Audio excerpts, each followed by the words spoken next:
segunda parte do Manual do Colecionador de Videogame. Se você ainda não assistiu a primeira parte, para tudo e volta lá. A gente estava falando sobre o jogo pirata. Muitas vezes o jogo pirata estraga o canhão do seu console. Por quê? Porque o canhão ele tem que ficar buscando a leitura, muitas vezes, por esse CD não ter a mesma qualidade do original. E aí você vai desgastando o canhão, Então, às vezes, se você for usar muito, ele vai correr o risco de estragar o seu aparelho. O Dreamcast acontece bastante isso. Uma vantagem do cartucho em relação à mídia de CD é a durabilidade. O que acontece? Hoje em dia, os CDs que foram produzidos desde a época em que o CD foi criado, eles foram vendidos, foram guardados, foram usados, e depois de 20 anos, 30 anos, esses CDs, mesmo guardados nas melhores das condições, muitos deles começaram a aparecer problemas de leitura. Porque, por exemplo, Saturn da Sega, existe uma possibilidade de problemas nos CDs do Saturn, porque ele está começando a estragar na prateleira. Então ele está lá na caixinha, guardadinho, você cuida dele impecavelmente, só que um dia você vai pegar ele e ele está lá com o fungo do Last of Us.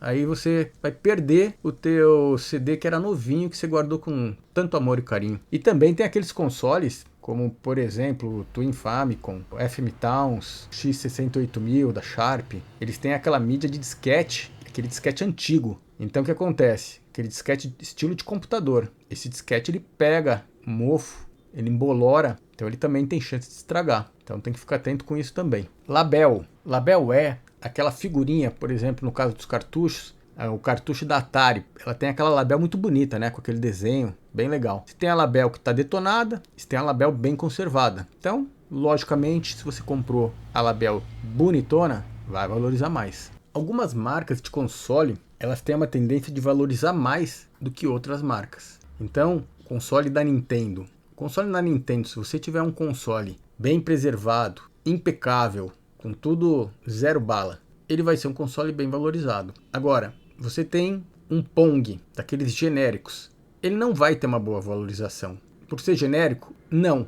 É porque na época dos Pongs, teve muita empresa, principalmente na Europa, que começou a produzir aparelhos do estilo Pong.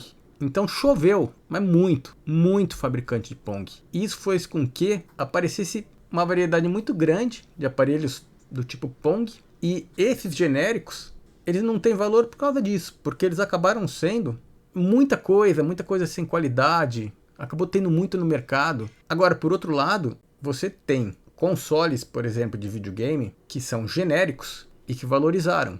Então, se você for pegar, por exemplo, Dynavision, primeiro modelo, ele valorizou. Por muito tempo ele não era valorizado. Só que hoje em dia ele era valorizado porque tem gente que quer fechar o set de consoles genéricos que foram produzidos aqui no Brasil, e porque eles fizeram parte da história de muita gente que antigamente tinha um console da Dynavision.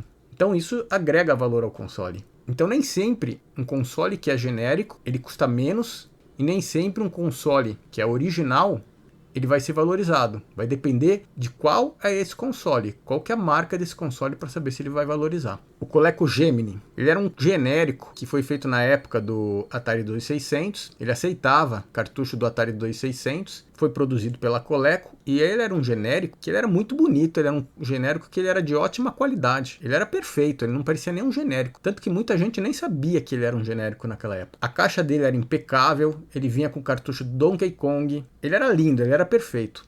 Mas até hoje, se você for procurar ele para comprar, ele não é um console genérico que valorizou. Eu acho uma injustiça com ele, porque ele merecia ter sido valorizado muito. Por outro lado, existem genéricos brasileiros de qualidade bem mais baixa, valorizaram, mas justamente por isso, por fazer parte da história de muito colecionador que naquela época queria ter esses consoles. E quando que é a melhor época para você comprar um console? Quando ele é lançado, ele custa muito caro, porque ele é o máximo da tecnologia, ele é o console que está hypado. Com o tempo, esse console vai começar a ficar ultrapassado, vai ser lançado uma geração superior a ela, e aí esse console vai ter o preço diminuído. As pessoas vão querer vender logo para poder comprar esse console da nova geração. Nesse momento, ele vai estar custando o preço de um console usado e já começando a envelhecer e que as pessoas não querem. Então ele vai chegar num ponto em que ele vai atingir o menor preço, que essa é a melhor hora para comprar. E depois ele vai passar a ser um console que vai deixar de ser um console velho e vai começar a virar um console vintage. um console antigo. Então ele começa a ficar caro de novo. Então isso acontece com todos os consoles. PlayStation 2, hoje em dia já está caro. PlayStation 1, mais caro ainda. Por quê? Porque eles já passaram a fase deles de ter custado barato e agora eles já são objeto de desejo de colecionadores. PlayStation 4 tá barateando, porque tem o 5 e o pessoal quer trocar de console. PlayStation 3, ele tá mais ou menos um pouco para lá, um pouco para cá, mas logo vai começar a ficar bem caro. Já está começando. Ah, e esse cartucho tá lacrado? Se ele tá lacrado e ele é muito antigo, ele deve valer muito. Nem sempre. Você encontra no mercado muito cartucho de Atari 5200. O Atari 5200, ele foi um console que deu mal, deu ruim. Ele tinha problema no controle, o controle dele quebrava pra caramba. Ele foi um console que teve muitas falhas. Isso fez com que muitos jogos que foram produzidos para ele encalhassem e com isso não foram vendidos. Foram estocados e esses cartuchos lacrados que são colocados à venda são reflexo disso. Não é que ele é uma relíquia que foi conservado no tempo e que aquilo lá é uma raridade. Não. Existem um monte que não foram vendidos e que estão lacrados justamente por eles não terem vingado. E isso não valoriza o cartucho. Lógico, aqueles cartuchos que têm valor, se você encontrar eles lacrados, vão valer muito mais. Mas um cartucho é um cartucho, outro cartucho é outro cartucho. Uma coisa é uma coisa, outra coisa é outra coisa. Cartucho do ET. Esse é um cartucho que foi colocado muito cartucho para ser vendido nos sites. Tem cartucho do ET a dar com pau, porque ele foi um mico. Foi produzido tanto que tem aquela história dos cartuchos do ET que foram enterrados no deserto para serem desovados, porque não foram vendidos. Então eles tinham que dar um fim nos cartuchos e enterraram. Então ele não teve valor. Mas, devido a essa história do crash dos videogames, que envolveram o cartucho do ET, então tudo isso é um motivo para quê? Para fazer com que esse cartucho valorize, mesmo que tenha bastante no mercado. Porque ele se tornou um cartucho famoso pela sua história. Então ele tem a chance de lá na frente estar custando caro.